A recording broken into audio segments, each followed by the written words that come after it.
era nga tulina proposal yaffe singa president tugeze ali mu busoga tusobola okugamba nti nope tusooke tusaleko nga president anayingira busoga fe tusooke tucamule ne tulyoka tuyingira central region tukuba. We have been organizing music concerts nga zituuza emitwalo gy'abantu naye nga temuli muyimbi gwaliise sereebu nga ffe bakacere ffe tutuula ne tugulira abantu ne batuula from 10 a.m. up to night nga abantu batudde tewali agenda kitegeeza tulina omulimu gw'amaanyi. And we have been organizing those festivals. Gwako banaye tuli banoonyi baabululu.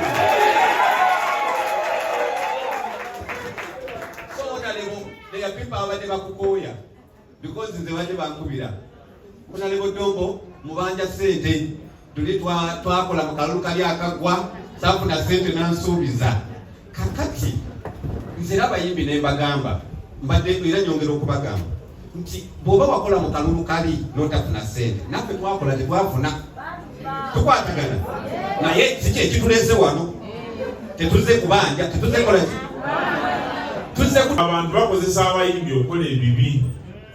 Oli agala okuvuma akozesa muki? Awegala okukola kiro ng'akozesa ki?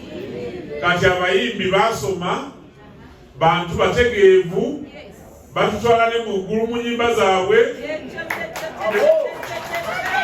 bamulira n'abalala bamulira n'abalala nti muggulu teriki eggulu teriki mwe mubyogera eyo byonna Nrm yabikyusa. Mwami Bobi Wine mwana waffe Mwami Museveni yakyusa nti abataasoma bafune omukisa bagende Makerere bakole ki? Basome. Bobi Wine muyimbi yagende Makerere n'asoma kati alina diguli. Ogwo omulimu gwaffe ffe tugukoze ng'Nrm. Emirembe egibaddewo Mwami Bobi Wine yakolanga emirimu mu gavumenti ng'akuba ebivulu ng'afuna ensimbi. Bwe yafuna ensimbi n'azikozesa. Kakati fezi eyo ey'okugamba nti abayimbi basiru, abayimbi baavu, abayimbi bayaga, abayimbi bakola bwe bati yakola ki? Yaggwawo. Kuleetera oba osobola oditutuusize wa pulezidenti nti ofiisi yange nga ziyendimu enti. So kwe kuorganizinga abayimbi ne tubakolamu omulimo era ne tusigala tubadde tutambula nga tukola ebivulu bibadde nga by'amaanyi. Then ne tutuuka ku level egamba nti naye tetusobola kikola nga tetulina umbrella etugatta. And having the umbrella we have to be recognized, and a recognition we should be registered. Switch. Then we had to register omulamu ogwo waggulu. Eno umbrella etukola ki? Etugatta. Omanyi president bwe yali ng'ayingira ensiko yayingirayo n'abantu 27. Tukwatagana naye we twogerera ffenna tuli ku mugendo tukola ki? N'abataaliyo. Kati tokubuuza nti ekibiina kino kyali kitandika nze nga saakiraba. You were not there. Naye tuze tuswagolinga okulabika nga kati kitegeeza tukulese ku board. Who sing promoting the good work of Nrm and the work of the president and government. We started with a show in Kololo where he invited the president, gathered people. He has been coming to my office saying he wanted to do this press conference.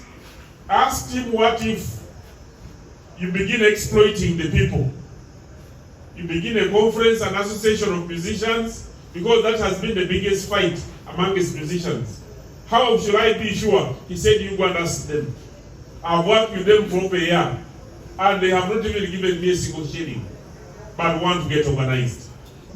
Because it comes with a lot of meaning. There was a musician who sang about the UPE. The way he spoke about the UPE is not the way we are explaining UPE. For him, he brought UPE to mean that free education has helped parents to understand the value of immunization, the value of doing business, the value of interacting with one another. Because of UPE, he can even now change money because they didn't know the value of changing money. Because of UPE, if you are a trader, you can now do trade and get your balance and deal with the bank. So UPE is not just about passing examination and being engineer, being a lawyer. No, it is about day-to-day life. And he brought the meaning of UPE so well that as a mother, you'll understand the value of antenatal care, sleeping under mosquito net, eating balanced diet, having home hygiene, having clean water, and that is given by UPE. So music can translate our messages so well to the lowest person. And we love to use your music to translate these big messages we have in books. Because we speak very powerful English words, but they cannot be understood by ordinary person. But when you pick it and put it in music, that person will understand. So I congratulate you and I encourage you to continue keeping your association. I am happy that my brother here has put you together in an association of musicians who support NRM. Speak about the good things of NRM. When you speak about peace, you know, yesterday I was speaking to some people. We realized that close to 80% of the population of Uganda are people who are born during NRM time.